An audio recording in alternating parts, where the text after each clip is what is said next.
You all are going off for the Christmas holidays, and then you all are going to experience what reality of life is very soon. In every day, in the college or inside or outside, we can show up in different colors. But the reality always lives inside of us that we never reveals, that we never speak out, and we never tells. And it is too deep inside of our hearts, and we don't ever want to tell people is that about a family life. So, we can enjoy with friends, even coming Christmas, that will be, we all will see. We all can enjoy Christmas, we all can enjoy with friends. We can smile and we can, be happy by looking outside, but the inside, the reality, as I said, the hidden reality of our life is the family life.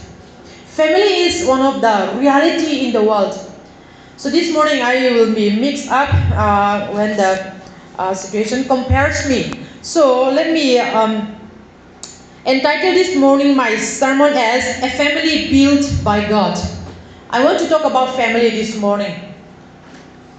A family built by God. There was a man,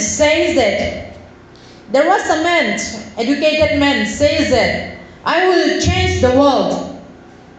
but he was failed. And again he says that I will change our community, with the community, but he was failed. Finally he realized that I will change myself and my family. That was the next and the greatest decision that he ever made. Right? Hey, ingat karon soiti chuan mission hian mi te kan vaveya kan kausan te kan khotlang te kan vaveya amaro chu ke ma ni le kan chung ko hi kanin thei china ni mo hey apoi mo ka tilu tukan na kina chuan den chiang asot lowa in lam chia di hilai taka 24 hours phone sang thelo na in lam wa bang chu bang ta de nom chi thei ngei lo tua hi manina mi te munna kilungdam theya nuam ki satheya ahi songina isung tonga om igen hian ngam ma lo le gen hian dinga zong azum huai le akisel thelo thu khatama toin bangyam chile in kwan sung vai hi mo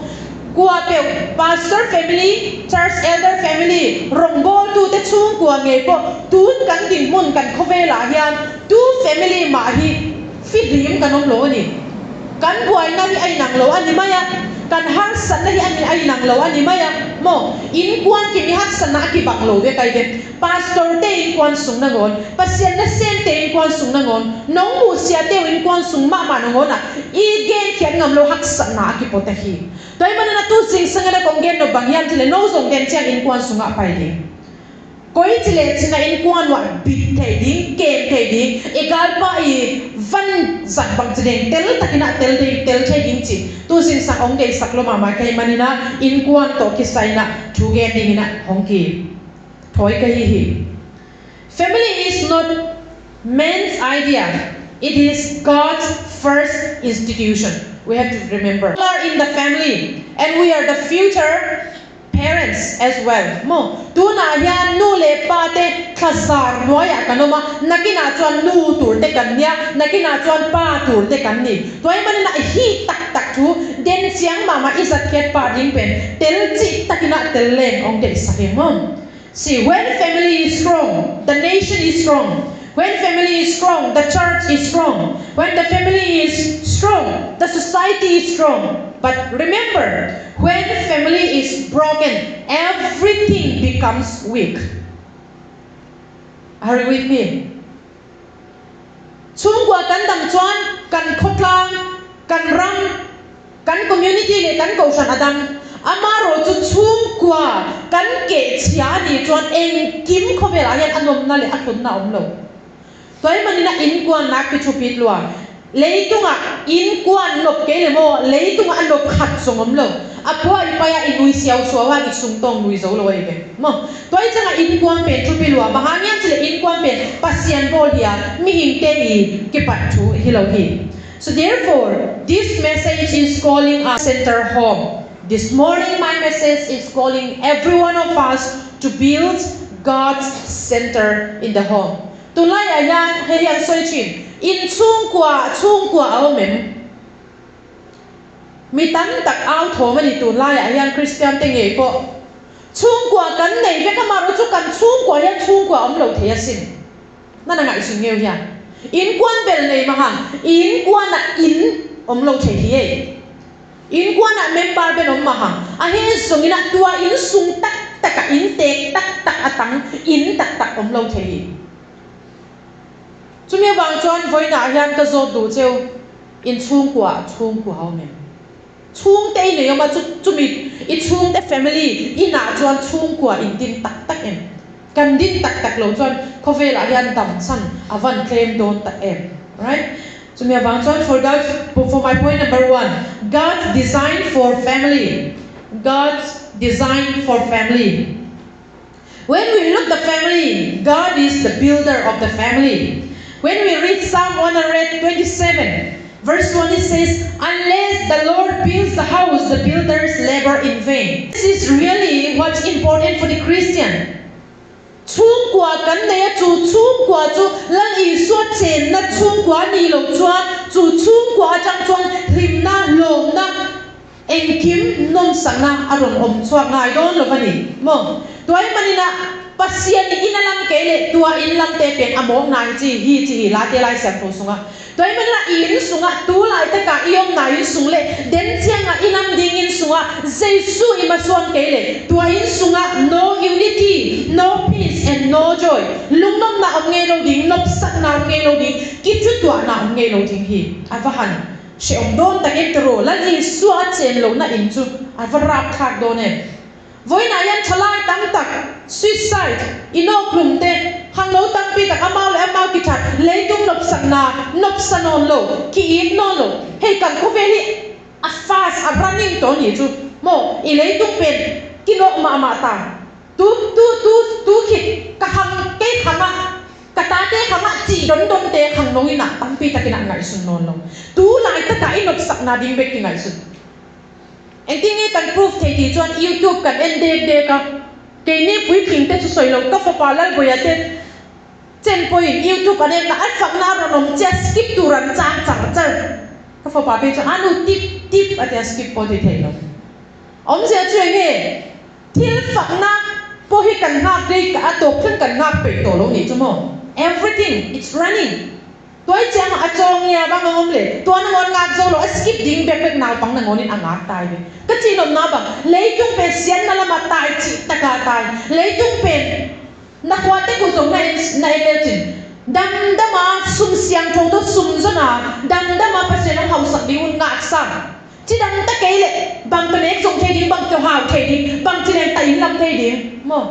เลยจุงเป็นตายจีตะกาตาเสียนนั่นละมากิเดนเสียเขาหน้าดิ้งเป็นกิเดนเสีย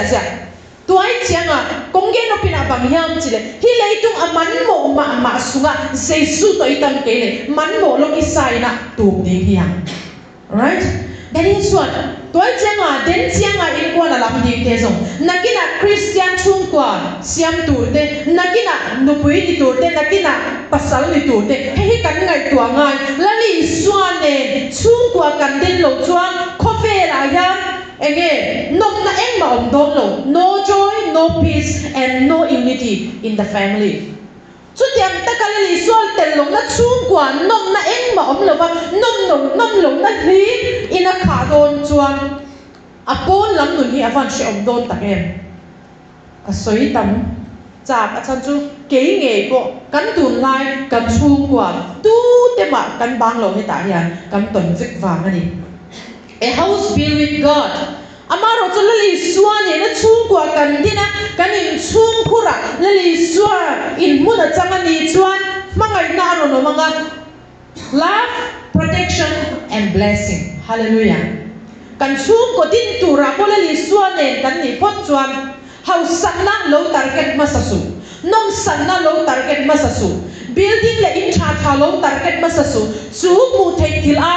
กันสูริละละลิสวาเฮตายันสูกว่าละลิสวาอดินดูกันในพ้นจนอินมังไงนะอินคงไอต้นนั่นเลยมันส่งนะกันตรงเงี้ยโดนนั่นเอง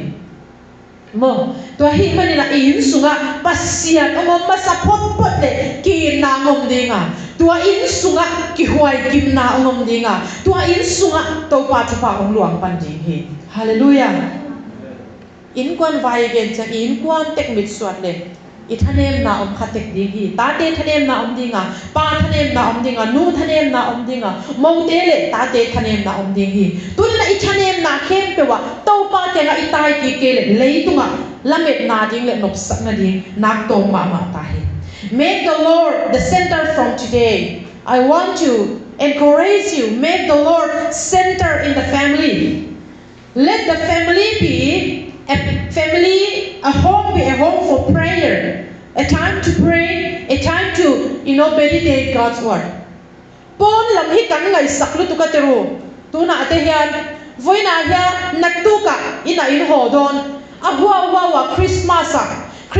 ulog za te engtin nge man don enge plan ka shelo amaro cho ina lo tam tum sham ro mo ina hian hut mang tam sham mangu in sunga kanom chuan kan malam hun tur tu na yom dan hian na sa takin aron shil do na ni mo tu ni na Christmas zat nai na tu khit kum som ni a ding na om dan tu ni na hun sa tin ong hil ding hi apola mi na ong hu chi takin ong hu ding hi na lom tin ong hu ding hi program tom mi ong hu ding hi tu ma kum som ni ma pek a ki pan Christmas ong tung simina kalom da gol te to apola ma ki mol sang vak to sangina por pisunga ka hi che banga children now pang te ma kaya ka hi che banga le khom na kana om hi tiat a hula ya ching to ki bang pen tu huna na ching lo hi therefore I want to remind you be in the centers of the house or be inside of the house and be in the centers where God reigns so therefore God is the first in the family and marriage is covenant not contract Malachi chapter 2 verse 14 she is your wife by covenant so this is the future things as all of you that we are going to face so contract said in the marriage if you do your part I will do mine mo pasian lo to kiten na te na nang no hoi hi le ken som kong hoi hi ding hi nang chupa nong bo le ken som kong bo ding hi lali so tel lo ba nu panun siam te le chu ko din a hian hi alang fo chin I ron fel chuan ka chung ai chat chuan ke po ka ron chang min biak chat chuan ka ron be chat chawang ka chung a thil chai ron ti chuan ka ron tiang ama ro chu covenant pathian tel hin nei na ni chuan har sama se heta ka mang ka di theyam adang lam na kan siai pathian tel na chung kwa chuan a sheu mai the a har samai the ma se ka chwa sal lawang hi ka chung kwa ni hi ka ta ni ti ril ru ne ka nom don ti na ni chu ong sia chu imo nu emo yu na pa I chunga chat chwa enge I duangin han chakher lo ma se I be sangin I chung khura thil thleng lo ma se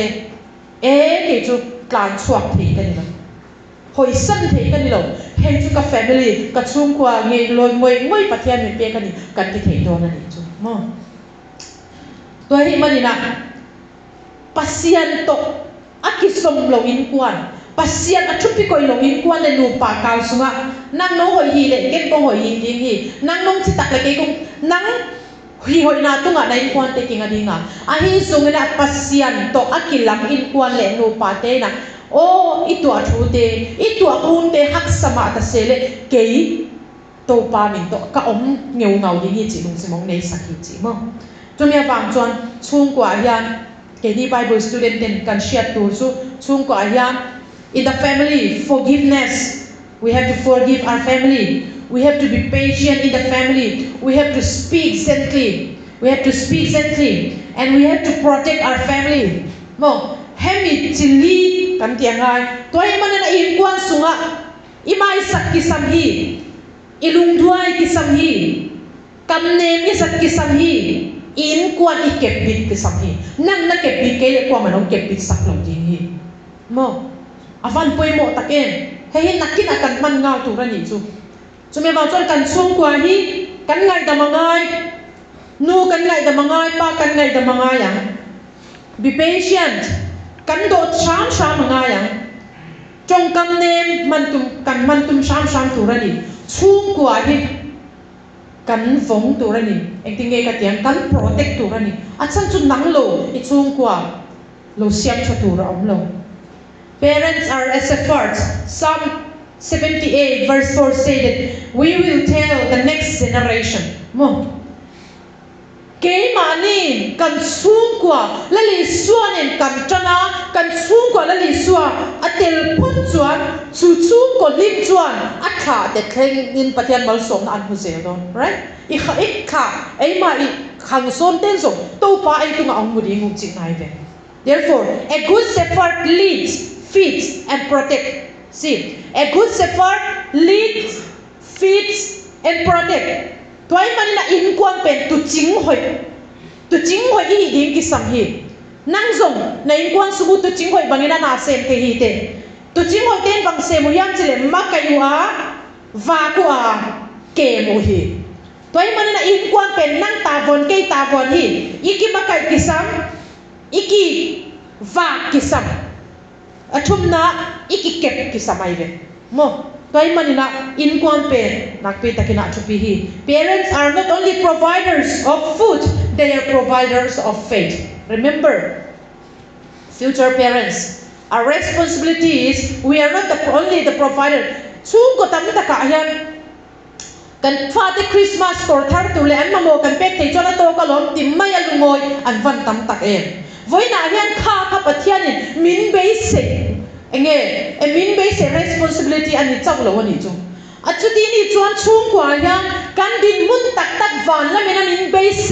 กันตีตัวเงี้ยจะเงี้ยตีจวนอันมาโมเตเป็ดตัวกันนี่รัวเลยข้าอย่าไปโมจูอันรินนักติดจักตัวระช่วงกว่าเสียมตัวรินปัจจัยมินเบสที่กันนี่ฮาเลลูยาตัวไอ้เจ้าอ่ะอินกว่าน่ะโอ้ยตูหุ่นเชียงโบกระตาเตลุงดังโบปวนหอยเตนี่ชักปวนชักอันนี้ดิ้งอะโดนดิ้งอะสกูลฟิวกับยักษ์ใจนายเลยป้าหอยมาฮิโลก็โบเชียลุงกินมาอมเทเยตุนนั่นเลยตุงมินมานาตัวป้าหอยเป็นวันตุงละมินะน่าเดินขบละวะตุงลันป้าอีป้าหอยนู่นจีเตเป็นกว่าเตยังจีเลยอัดสิกเบคิโลฟินะอุบนามาอัลลักเขเตกิดิ้งฮีฮาเลลูยาตัวจริงนะไอเตส่งลิบตะกินะกินไอสุนดิ้งยังจะไม่บางส่วนเฮ้ย holiday ช่วงนี้หนูไปภาษาในที่อินโลอมไม่มาอย่างนี้เฮ้ย responsibility แต่ที่การจัดโฟตูร์เด็กการที่ไทยโดนลงชวนสุ่งลำมาจังมาลสมนะดงตูรินไว้หน้ายานเงี้ยจุมีอาจารย์กันละ qualify หรอกเดี๋ยวว่าเงี้ยโม่กันทีนี่ก็ให้มันนี่นะตุงลำปันองหลวงตุพาวันได้ด้วยปัสยันเก็บอินควันเลยปัสยันอินมากอินควันตักอิวดเลยตุงลำปาเด็กนามิส่วนพอดีงาตัวเตะเบลพอดีงาตัวเตะตุงปันนี่นะตัวบ้าหอยนางมุปันดีงาฮาเลลูยา so therefore when we look at today every one of us children are more than bread remember children are more than bread children are more than phone and children are more than education they are need to be led with the scriptures and given a guidance number 2 the enemy attack on family kuna kalto tak soy man do lo hey kapoin berani the enemy attack on family kan share reng tur chu tu laya yang setan yan ko han ke chia pi poyetilo khotlang ke chia pi poyetilo setana tension ber setana focus ber chu chung kwa ni acha chu chung kwa kan ke chia chuan chu chuan ko hana effect dona chung kwa ke chia chuan chu chuan khotlang effect dona chung kwa ke chia chuan kan rang na ke chia dona bangin setana focus ber chu kan khotlang kan ko hana ai mai i chung kwa hi ni hei setana tactic hi lo she on le la ka du lut tu kan ni moตัวเจ้าอ่ะซาตานี่นะอันมาอีทุบุลปีเป็นบางอย่างจิเลยอีบอลปีกิตับขับของมันคอยแสดงลงเย่อีข้อสุงของอ่ะเสียนหน้าตั้งเปียงตุ้งของซาตานี่คอยสนายเราซาตานี่สุกเสียนเราเป็นบางอย่างจิเลยละอีกว่านะฮีเป็นนักเทกิกเลยแต่กูหุ่นมาไม่pasien na sim te zo hi taka hi thanga ki tu hi pasien bel mama khanu khapa I chi te zo hi in kwan tak sunga pas kasyang hanin na sen na in kwan sung taka violin in kwan ki tak kham na ngom chiang ina ke bang chinun ta ding chiang na jesu ilet ki plong sia nak ki tel mama hi in kwan sung ngom hak san na ke la mo mi te thapyan bi khong ol mama e mi te hom tho ni khong ol mama e mo in kwan sung tak khong a I tua tak ma sia ni hom tho ko ba ol sam ma mai be มีจะกิมิดสอบมาไอเกียนเลยขัดเวกพักเกี่ยวกวงตัวจะอินสูงตักเอาตุนเจียงขมิตักเลยตักหรอกของกินเตลบ้ามาอุตนเอาแต่นาเทียว่าโมตัวไรตักโดนัลด์ทรัมป์นี่นะอากับมีเตะหอยจิตตะกาหอยยังตัวไรตักกอลกับปนาrefuse ไป green card อันไหนลงเตะโมvisa le green card anei lo te Donald Trump ina akwa ko pon di che sakki din chi tu lai tak aman ami pi te hoi chi taka hoi lai namang ye ke bo khala ba zo mo pasien in hoi chi taka hoi hun hi tai i khami tak i khami hong ding intel ma ding pen pasien in ami tak le tak lo in kwan vai to personal vai to hoi chi taka hoi in kwan a hui piong nung mi mala hui piong nung to hun chen na to pao ka sia tu le song nang to pa ka hat ke le song nang to at chi niu din to pa nia ko som chi taka zong ta hi in kwan hong mo bit non lo the devil hates family because family reflects God's see devil hates family because family reflects God diabol chuan chung kwa hi mo chung kwa hi nasatakin atin zon renga atsan chuange chung kwa chuan pathian mel alan wa ani mo toy chianga satanin inkwan nakpi takin asusen wami bahangyam chile inkwanin topa isap se na hi imangil lo din den chang zong mo che aleu chit mo nalam lo bang ko wa na inkwan he lak na ko kitot lek na ko ong piang lo di nge tua hun chang namangil lo di mo na bangyam chile o kasanggam pa zuni ne pa hi ke o kanu hi ka pa hi ke hi kem pe ong boy san ron hi lung tom na hi sian na ke pe tu to ma ka ne hilo hi am pe khun lai pa na ka ne yu tu na kai su di wala bang yam sle hi in kwan on season 1 pen in kwan sunga om mi te hilo bina hi a ji ni nak pan alam ma mu thei lo gal pe ko yam sle satan na se ki ji na phok di ko na kong ke sak ma hi hallelujah bahagiam chile pasian in kwan ni sakkele in kwan nakpi takina haksama ma tai in kwan na song se sam chang ron chuang don isiat ngai lo i be sen ngai lo in nuwa changin i mo nuwa changin i pa changin iuna pa changin i be sei lo deu se sam chang ron chuang don hey en tin nge i ton som don en tin nge chung kwa hi kan il siam chatang voina hian katsa adu cheu chu Christmas in ho mai chung kwa hi setana hian diabola hian a focus renga chung kwa rom be char chara a chen chui nge ti chuan chung kwa changin pathian pakhatina u chuan chu mi chung a Christian chung kwa chu setana hian na satangin a be tu ani voina hian inu ni pa lo ho ve ngot su iuna pa kha lo kan san tum reng su acha chu kala ron soi don isian reng tu chu I chung kwa hi setana diabola hian attack tum rengin ni ti hian I benga changin chung ko ben bar tin te benga changin thu min fa rengani division take place in the family a divided house will fall Mark chapter 3 verse 25 how division begins and tin nge chung ko che chung ko ke che en tin nge chan chung ko dom lo nge chan na in kwan kitam kham na in kwan na plo ba ha piang koi pan an kipan number 1 misunderstanding kitel sem lo na hey he fan poi ta kem chung kwa kum som thum kan chen pui ta ko kan se thiam lo the ni chu misunderstanding thin rim na anger kitel sem lo na ni na he na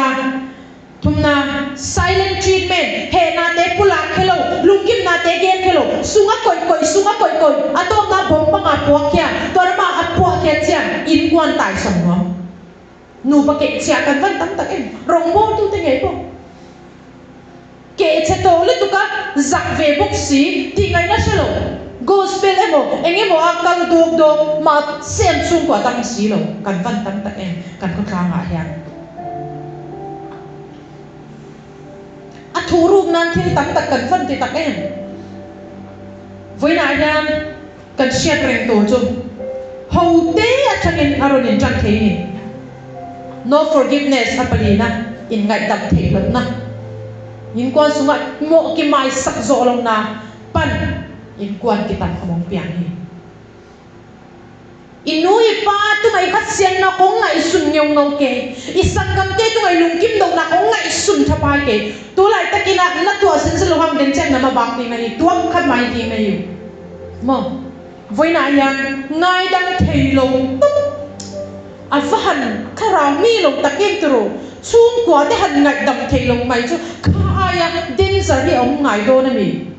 ข้ายไปจุดดังที่องไงโดนมีกันข้างอะไรยันเฮาเดียอินจันประเทศเราปุยนานกันสวยโดนะกันสูงกว่าปุยกันนิเวศเท่าว่ากับภาษากันไหนมาเว้ยขัดสุกันเต้ลายยันกันนูกับป้าอินฮาวิกับเชฟไม้เนี่ยหรอวะประเทศของไอ้ซาระเฮ้ยอันนี้เฮาปุยกันเชียดพักหรอวะอันนี้มาเซ็กกับมูเทจินาจวนอันนี้เฮาไงหรอกันนู้นกับป้าที่ตัวเทนี่กูขัดเว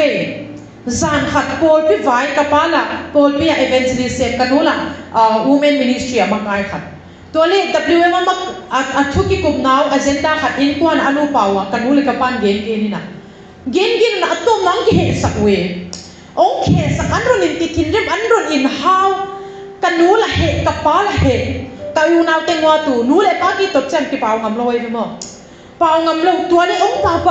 วนะอัตัวมังกี่เห็นดิ้งตรงองกันอินเช่นนั้นกับป้านรอนถึงมักตา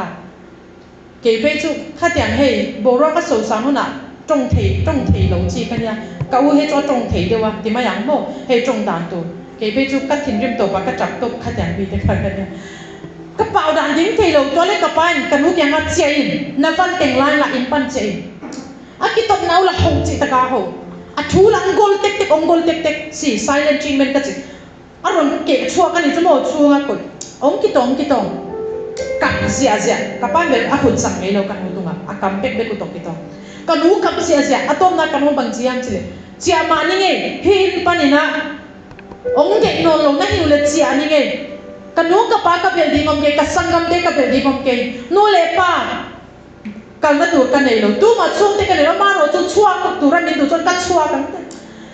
สวยไงแต่กันเชฟบอกสิเรากับป้าแล้วถึงเรื่องสิกันหูละเหตุว่าตรงเงี้ยเนี่ยกันหูกองข้ากลับไปเที่ยก็โทษหน้าไปนึงก็เสร็จที่บางตัวกีฝากซ้อมนึง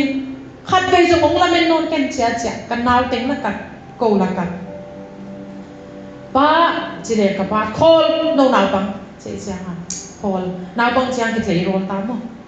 ตอนนั้นกันรู้ไปแค่ยิงเรียนกงข่าวอัปเป็นโดนเจ็บฝังสายอัปไปแค่ยิงเรียนกะอุ้งกับใหญ่มั้งอูนาวพงกับมั้งอูแต่ผมนัดชุบพี่เว่อัปปีจินดาวกะวงกับเพียนูขยันเงยกันโดนนูนั่งก็ไปส่งกูบังจีดิ้งนั่งโลโต้จีองกับเพียกะวงกับเพียตักจะเอาองยิบเพียจังเบลกูส่งตรงพัดกับเพียงำปันกะวงกับเพียอโวลโต้วันนี้สักถิ่นเรื่องนั้นตัวกันนู่นกัลสุอินกัลสวากโรเซนกะวุนนูขยันเงยกันโดนเอ็งทิ้งเงยกันโดนกันกะอุ้ยกันนูสุยเพย์กงข้ากับบางสายอาเคียคูบดินบอกคูบสวาละบอกคูบปะเกียอันวัวนักนูอีกกันเทโลมิ้นกันสั้นเทโลบังมิ้นชัวสั้นเทโลบังเห็นที่นี่กันนมโดนกูบังจีนี่กูนูไปสั้นเทเกนี่เด็ดจริงกันนูฮิโลยองขันอันนี้ว่ากับเสียตัวเจ้าหน้ากันนูไปส่งเตะกวินละพันโลเก็บบินกวินนูกับป้าหางอีน้องนูเก่งกูหางอีน้องนูเก่งจริงกันนูกับเวกวัวกายกีอินสงอาตุสักกันนูลุกนั่นตรงกับป้าละตักตุงเกียแห่จิตกาเห็นตัวด้านหน้าต้องเรียนจานีมูเจียงลุกนั่นตัวกับอีมูตาเตะด้วยกี่มูโลมั้งลุงสิมนั่นวันตัวด้านหน้าอาจิงสังเป็นนี่ปีนี้จิงสังซันเดย์จิงอันนี้จวนนับตุงจิงนี่ปีนี้จิงสังเจียงอ่ะกับป้าเป็นหุ่นบอลปีเดียนี่ปีนี้จิงสังอินกวนจุงเอ็ดนะหุ่นบอลเลยดูหุ่นก็ตั้งแต่สุดจังกับป้าทุกปีก็สักดานเป็นเฮจิตะกาเฮโตพกาเฮเป็นนี่ปีนี้สิ่งสังองตุนเสียงอะไรเสียงทวงมันนี่อะไรเสียงทวงตัวอินกวนปุ่นโบลนาเนกิกนี่เองโอ้เสียส่วนในโลกป้าเปียงทุกโลกเลยอารมณ์โลกดิ้งดันโมอินกวนกี่ห้องนอนโลกอันจงกว่ามันในโลกกับเฟกหัวกอมนั่นเด็กว่ากับปาน้องไปฟุ้งภาษาไม้ปาจงนี่ทุ่งเงินนี่ป้าเจียงอ่ะกิจตากันเจียงกับเฟกหัวอินกวนหลายสังกับทุ่งเงินน่าเจ๋งว่ะคูบดิทุ่งเงิน กะปานทุงเกนทวงเกนองดิงตัวน่ะทวงเกนอะตบนะกะปากะขัดเวสมุงไงลงเององอันเดองโนวินอะองลีวินจานนี่ตากะอินกว่าน่ะทุเปียนี่จานน่ะกันซุงกว่าทิลเข็มเกยมาเถียมแล้ววันนี้เกยเขียนนาฮีเกยโมนาฮีเกยปาเปนินกะกำมัลจัดดิงากิโลเล็กกิโลโลเข็นเตลเทโลกะสัตมาฮีองจิเจียงกันนูลุกนะโตงาลุมองตายไปน่ะองตายไปน่ะกับป้าไม้องคุบดินิ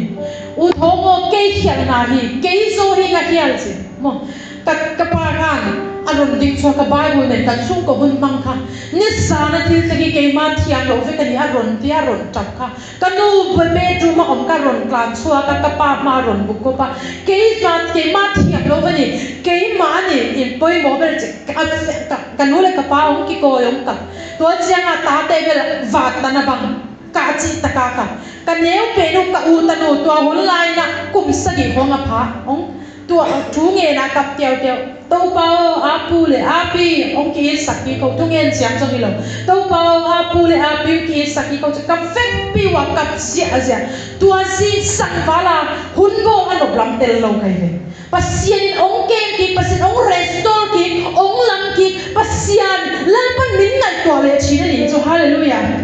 วันนั้นยังชูกบเกตดินมุนโนเลปายเช่นตัวดินมุนกันดิ้งไล่ที่คันหายสะจุงอินกับปายลัลปาเทียปายบุญเนี่ยนะปะเทียนชูกว่ามินเอาปีนักมุนอาคันลัลปันมินไงตัวเลยลัลปันชูกว่ามินดินทัดตีเลยอันนี้จูฮาเลลูยาวันนั้นยังชูกบเกตเชียมินน้องเวรแล้วดีสวดเตลโลจวนโมอัดเทลก็เวรีกิสิเลวเราเทสาบโลวิเวอินุขัมมานีส่งเองเลยตุ้งนุ่งตางรวมสังเกตจีไปที่น่ะสิตอมเลวเราเทน่ะที่สามเราอินเจ้าน่ะตัวนี้น่ะอินกวนเป็นกิตายสันเทเกยตัวนี้น้องมูน่ะเสียนูส่งอินกวนตัวบังตัวเงยเสียหิวตัวบังสังเงยขาหิวตัวนี้น่ะตะเกียนตัวปีน่ะนุ่งกามาอินส่งก็อินกวนว่ะทุเนวน้องขัดทางนี่น่ะกันนูกับป้ากันเอาเตะนักกิดองเฮียลิขัดเบียที่น่ะไปกับอุตนูมาตัวน่ะคลาส12BA สินนี่นะอาจีน่าดิ้งเทลไว้เจ้างานชวนปุยเวงปันนาตายวิ่งเวงน่ะใจกลางอ่ะเบียดิ้งสุงอ่ะนี่ทับไปโฟนสวิตช์ออฟปัสเซียนไม้พานะสมบูรณ์เพื่อนอะไรอ่ะกันชูกว่าไงพวกข้ามดิ่งเหมือนกันนี่เวงชีนั่นอีจ้ะอีชูกว่าพวกอีหิมบีกหรอบ้างตู้มาเนี่ยแต่กันสวยชัวดูโลนี่จุดเห็นถุยกันเชียนเตะชูงเตะเชียนตัวเราพวกกันจับงอยทีละนี่มาสิชูกว่ายันอารมณ์น้ำเทียนี่กับปันมินรอนโฟนเกจะดับเบรกหน่วงก็ติดต่อลงกันนูนมินรอนโฟนเอ็งติมเงกันตาร์เซลต้องขนมโดนกันน่าเต้นมินรอนโฟนอามารู้สึกกัดสวยดูจะเฮียมินรอนโฟนรวยจังก็เลยสาเตกันออกมามีสิ่งหาเตกันออกมากันช่วงก่อนที่ฉันอย่างนี้กันไม้ปุ่นกันไม้อย่างนี้หลังเร่งตาเซอันนี้เร่งโดนหรือเปล่ากันสุดกันฟุดกันเสียช้ำมาก็หาเป็นเตตาขัดโฟนละเห็นเนี่ยเสียอาฮิจมินาโตปันองลำกีเสียหิฮาเลลูยาตุนไล่ละคริสเตียนชูกว่าฮาร์สันโตกโลตุเงอมังเลติคาเดโรมีแต่คนฮาร์สันนั่นชูกว่าโตกเวสินกันชูกว่าคนกันโตกเวสินมีจงอินกวนอัฐวกเอโมเอ็นจงทัวเฮียเฮก็เกณฑ์เราเป็นบางอย่างสิเลวเตนเอาเตอินสุงกิเซียนนั่นเองเฮียอีเบนุยเบปาเฮียเป๊ะปันนั่นเราไปโลอัสุงอาเตมาปันซาตานนั่นอีพิลาว้าวเดนฮีบังโมกิไม่สักเชลนาปันบังเก็บนาปันเฮเซลเฮนาปันกิเตลเซียมลนาปันตัวนี้นะตัวอากิเซเทอากิเซเซเลอากิตัมคำเห็นกวนเป็นตัวปัดองลังตัวเซล่ะตัวนี้นะลุงดังนั่นเองหาลงไปกิเซลฮิเฟอฮาเลลูยาตัวมันละพัศยันทุกคนอีกเจ็ดเองกวนอาเฟลฟังกินอาคอยเป็นด้านของอ่ะอีกเก่งข้ากินส่งอาสาไว้มาไม่เลยกว่ามาที่เราการพัศยันเสกเตจงอันมาตัวขบเด็กกว่าหิจูเดียนหินฟันกิจเช่นสตักอินเตอร์ชูกว่าหิโอ้ยหาทางกัน amaro chu chung kwa pathia chung kwa member tam tak singa pakhat talin pathian kan aw china ni chuan chu chung kwa chu kan me pa hian mi hne ngai ve do no ni hallelujah chumi wa chuan I chung kwa I honga tong zero. Brothers, I want to encourage you. We are going back to your house. Learn how to speak with your family. Be in the family. Chung kwa yan in ho ang amo kalaw berjo. In sitting room day in chu chak ang ti kalaw ni chu. Kung kapoy chang ron lu tanga bedroom at changa kitchen at changa pon at changa khum. Kang tiang remote hunin mga nge alawom. Voi na yan I chung kwa sitting room at chu bero. Inui pa kong ro. Pui ro. Bero. Kang ka anay katsak to kasi. Mo. Tuay chena iingkwan na. Iingkwan sung hong yung ina itya chang holiday. Fak lo din yan. In sunga on tamun. In sunga hun sangun. Naluhaw pi tiyaw no takfate. Napahaw pi no. Nasanggam no may tiyaw na mong tiyaw. Nidang anahaw pi kail tu ni akipan. Tu kumakipan. Tu holiday akipan ong kipan. Hallelujah. Naluhaw mo pang takfate na osan wang wahiven. Nanuna pa na hopi tiang yung lamen nuwa hiven. Miten mo ina tiang ni tak puan tak tiapi. Den tiang som Christmas holiday tiang ni nalom na gwal den ni tak puan tak eng di ong mama ding nei ben. Na pok de ding bagyang chile kalom den sum zong den pil na zong chi lang kinem to tungin. Hallelujah. Kachian na kina holiday ho do na tiang de chon Christmas kor moi deu kor thar ron hanga nang chon a lui to wi ha mai the. A thare nei velo mai the. Ma sei fero. Sum zong de chon suman muwa thil an leya nang chon I son be chu tu ma ru thelo. Tu ma ti chet thelo. Fin na le khachian na ron zonga chu lo chuang phot mai the. Hallelujah. Tua to na kinem di nanu na ho pi ngai ke le na ho pi ve. Na pa na ho pi ngai ke le pa na dam ya. Sing sang na thok chiang nu phating pa phating na lum nge nga ken na zingong choin na nu ken bak na hi ni kanaw ne pen sang lai no sang pan holiday yong che chiang kawi na ong phone je bang yang chile inaw ni na nga inaw le games back amel PUBG to avoided papen lai sa no sang pan ong che chiang an na ding hi le ken ber kalak le aman sabuai na la kuang ka hep le aman na thu kuang kalak le aman na thu enge kalong ti kalong ti na ron so ka fan long ta ka chi na ni chu khen ka silam me na ron phiat ka nin dai lo chuan voi na yan tlang wang tiu chu kwa I ba ngai tak ka ni chuan thai boy ha thelo mi thai boy ti ma se I chu nga I tak pho chuan kha ai poi mo adang ong thei ne ang ba te na ho pi mo na nu la ba lung dam lo ding hi ve nu pa tu ni bang hi tam thupit ma so alian pi ki sak lo ye mo nu le pa ti lom na tur hian mo sum tam tak agai lo si ka atang hian nu I da mem pai da mem I ha lu tu kang khoi ka lo ti zo kang ho nu ka lo cho ka ho pa ka lo tiang ho han ti an nin tur zia chu voi na hian no nu le pa te hian be se dang an nei lo sin ka fa no ka fa pa boy ya aron swag do na hostel atangin sum cheng sing khat aron hon don an be sei lo inu le pa te chu kwai min be sei so nge pakhat na ahun ta ka in khom pani na ina ong tam pathum na chu kwa bia talk in your family talk with your dad and your mom speak with them lung kham sak keno no na pa lung kham sak keno zan kim zan khanga kui ong tam kwa to ki ho tam chi lung khama koi din na hi le chia ke zo mai uten alte inu le pai lung dam sak na din tang ka tam pi tak ki sam lo ahun ta ka chi ani na hun ta ka ki khom di ifam na di ngun na kha te ne le song lim ta ka nu to ba pai ni mo tung in khom te nang ma yan lo chan chin te chung ten lom tur sia tua ong kiao hi vo hin kwa na tu pa eya un ki pat na di hallelujah talk with your family speak with them ngai dam ro I chung te pero ngai dam ro in rem siang pui ro nei kwan de ho pin mai sakin kilem na bolin Jesus Christ in tuang sep sak he pe nang tu ka kilang kita he Say this word often in your family. I was wrong. I am sorry. I forgive you. I love you. Hey, hello, man tumte. Ilang mangai lo ni chuan. Hiti na sa ngumo na inkuan at kaya kial hingay. Hong mai sako. Hong mai saking. Kenong eating. No, kenong eating. Pa, kenong eating. Kan nung kan sung ka boruak. Ni vera chap lo sung kan kanu ka tek sanu ka mangai chenia. Nu kenong in mama ka hiyo. Nu nakapkap non keno. Pa, na bang mai lam ding na siya non ken en pasien le hiyo. Kanu alom nito. Nang chumo ka fa po ini, ka chian po ini vinti ni. Kanu ten. Ka fa chaw ini lo, fa chawatan. Ka phal lo che, ka chian po ini vinti ni chu. Voi na nu chian tu ge ni cha, pa chian tu ge ni cha. Han ngai to hen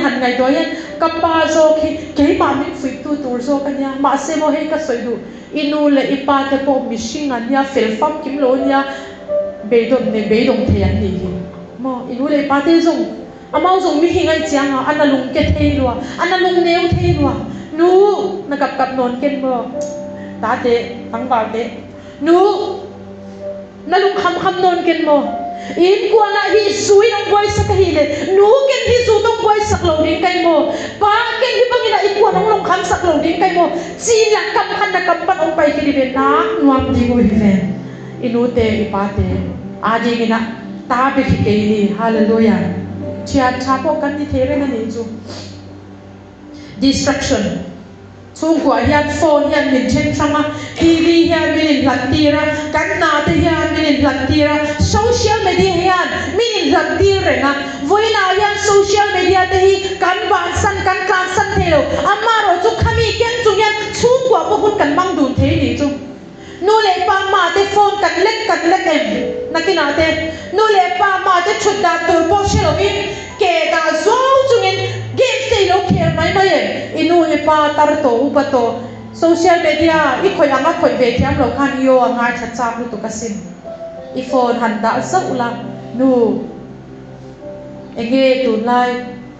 an tui te han soi pui te an lem tur se anga lu tu kan se family live in one house but hearts are far more chung kwa cho in khata kanom reng lai kan thilungin lat taka om reng the sin enga tinge social media cell phone wangin in kwang khata om khom khama ani ai hang to panina in ilung tan kigam lama ma thei therefore create boundary mo pindan nei ro chung kwa yan pindan nei ding hian family meal without phone ina anine chiang phone toy lo ding Sunday family worship ni pini sing sang hun satte nen ko na le kele nang ong panin bedtime prayer together if possible little things make big testimony in the family mo aneu no khatela in kwa na tam julian pi ong bol the hi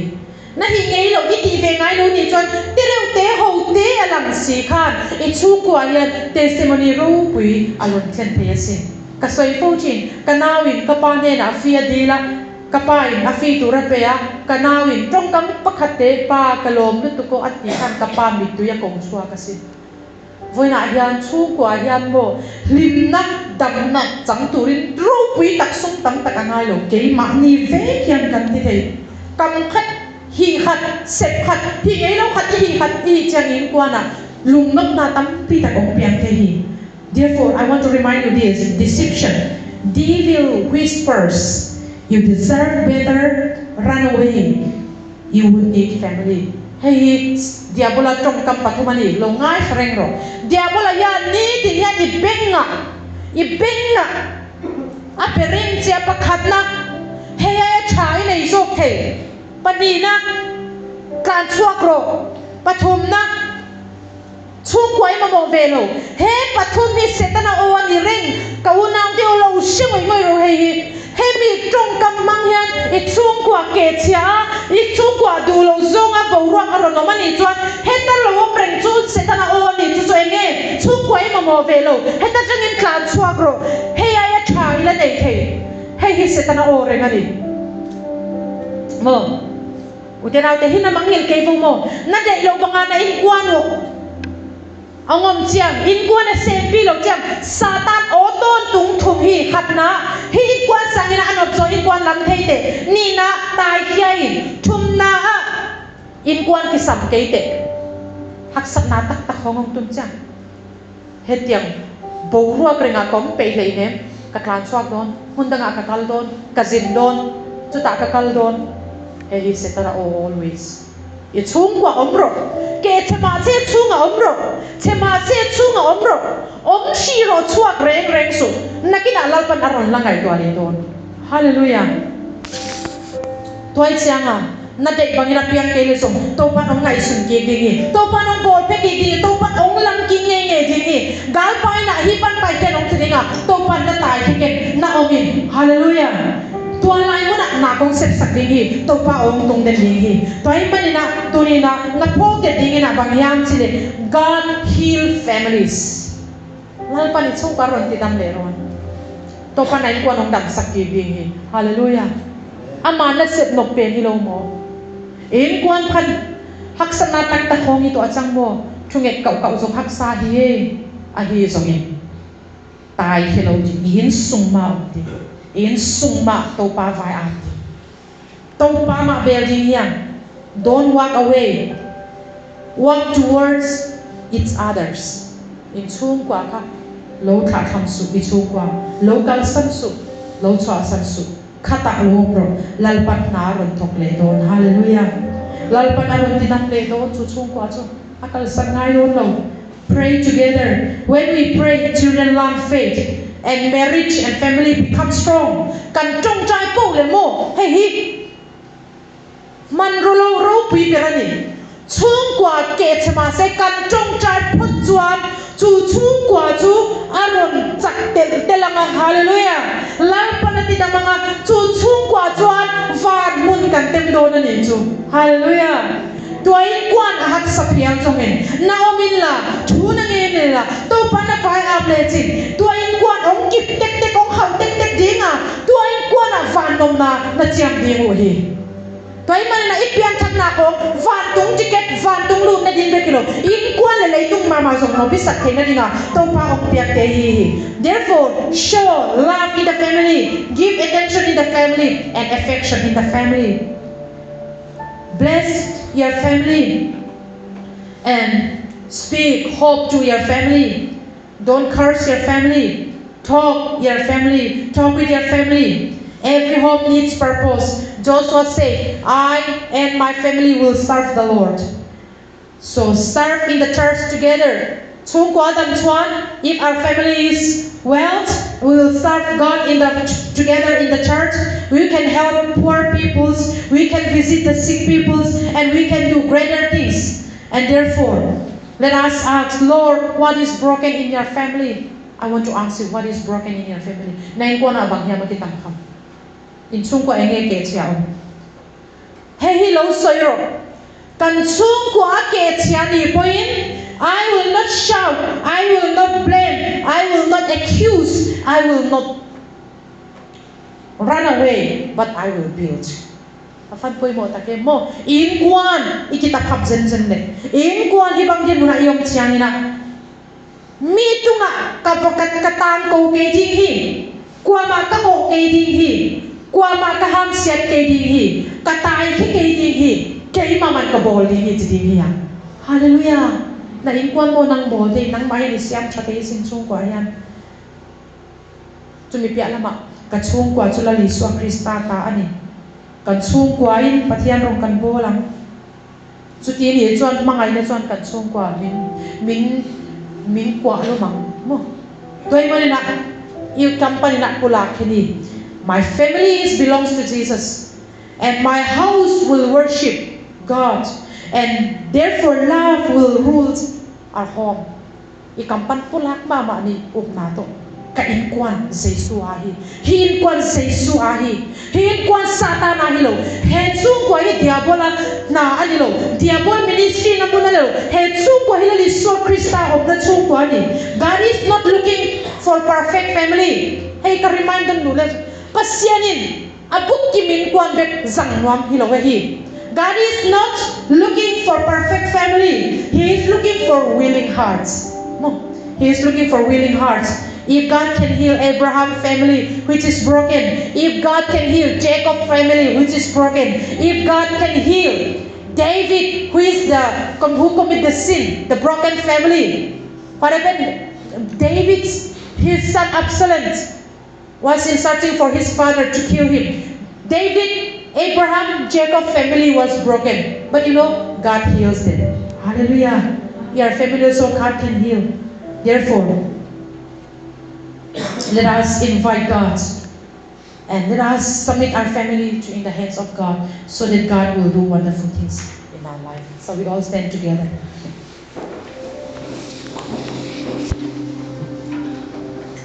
I want you to keep this with you in your minds. Says, my family belongs to Jesus Christ. And my family, as Joshua says, me and my family will serve the Lord. And also promise yourself, I will not run away from my family. I will build this family. And I will not shout any problem comes. Harsa na mamanda katsung ko alaw sen una po. Apon lang ako soy suak labang. Apon lang ako soy labang. Hetsung ko ako o mga hetsung ko ako siyam changa. Hetsung ko atang yan patiak ro puina arunin puang suak nga. Susung ko atang lalparong hanikan bodo ni. Hallelujah. Tay man na hi na kamala na lungtanga na geni kaingkwan sa Jesus Christ ahi sa sulay sa ingkwan te kayo hi ingkwan ito pa na kasending hi katukat na hakato pa na kasending hi haksa na pamangonsong na ingkwan pan katay kainin hi kanus kainin hi kaingkwan suba ka ondinga to pa na tuwa ingkwan afan na naman na ang tungsak ninga kaingkwan aman na kasending hi na ingkwan na to pa na kasending hi Abraham le Jacob le David ingkwan akita men kamingkwan apo patay to pai nang ingkwan sa gongpolo patay din ingkwan hoy bek to pa na sakhi ke ahoy lo te apo panwang to pai tunina na ingkwan aje ina kwa de chungen wa ingkwan ta ina kwa de ki ko wa to pa kai ingkwan ong lam kikin to pa kai ingkwan aje ina misat ta kong swak sakit kai ingkwan te amai sak so ni ina hoin sina to pa ya akat pe idin ko mina iyo ta mo pa ingkwan chupa mina chungen ni to pa mai ingkwan te api na ki ko ke de ya hallelujah to pa masya anong ta masya oh tunito pa Abraham ay sepasen sago masya ko ingkwan ong na yung photo pa kai ingkwan ong lam kikin kai ingkwan suwana ong na fan man na ong tungsakin to pa kanuka pa te ong to pa masya oh naman na happy na suwa ong hakikin na oh natin may sasakin la ingkwan sumalang na naseta nang manang musakin to pa oh ingkwan sumpani na seta kena ingkwan sumpani na to pa masya tunito pa kanun tanaw kahata ong nem saktay kempel nem say shumi na kahol kyaw hi oh kasi ang jowa ingkwan na manong kwa kikin oh to pa kaikwan utupan ang piyaksay kaikwan unang maong lagsaki kaikwan unang maong pusaki kaikwan unang maong piyaki kaikwan pike ng maong piyaki ng maati nga to pa na nakaset pike di nga dong piyak ingkwan tehi say shumi ka chupa ka piyahi ingkwan na nablalay itong nuama ingkwan na nablalay pi kusum ka kusum nuama ingkwan na nablalay itong kakwal sinaw nuama himanin kaikwan nung laki ko to pa kaikwan te kwa naman na akseno to pa kaikwan te kwa naman na chakong piyaw to pa kaikwan na nga chupa ini na wow kasyam to huba kasyam to wa ingkwan kitang sate ong laki ko oh nagpanapun kiko to pa ito pa masya kagapaw sata nila to pa kung te ingkwan ang susekwan kaikwan ang kitang hatsakwan kaikwan ang susekwan kaikwan ang to pa ang taisan sakwan oh hikanin kagilong masya bakit to say shumi ka kahol kyaw ikwan kiti nila say shumi ka na happy na talagya to ikwan kilatin na manasit na sunganwa masadingin ikwan ka ikwan kiti ang lapking yatahin tau pa na ikwan chupi na sahi tau pa na ikwan chupi na sahi so ikailan ka ikwan day na hili tau pa na kasimdi mo hilit si mabangin CBC family ka ikwan tik tikwa tau pa kan chung kwa chema lalpa Joshua ke ni ro chuan ke le ka chung te ro chuan lal rong ani kan bo no ni atiang sia ya lalpa ka chung kwa I rong bo na I rang sam na I ta na I mang thei turi a ke chia ke cheme le lalpa kan chung kwa lo la se tur bo nang ni tel lo chuan a him dong lo wa la ni so krista tel lo chung kwa ni anom ngai don lo fa ni lalpa kan chung kwa na ni ron sei moi la kan chung kwa lo om la kan chung kwa ron tin thar le ang lalpa kan khover kan khwal sina yan chung kwa har san na tong lo tu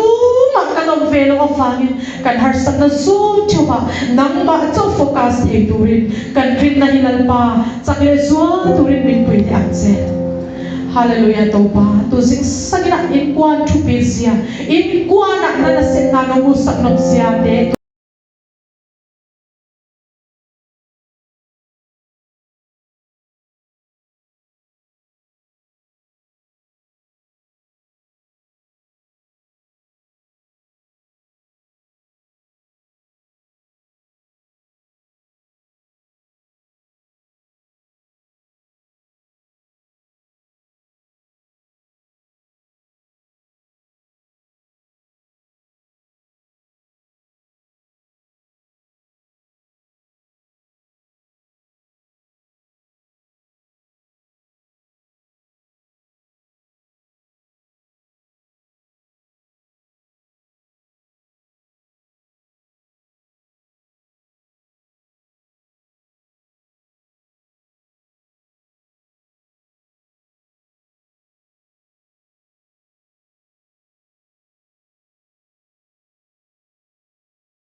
tu sing sangina tu sunina nong tel saka oh ikwan supanagi pankhedi thupa tampi takte kagar pa oh sata nong kwai sakhe bil pote sei shumi ta ka hol ke ya turi sei sumi ta kai ka kai ya tu he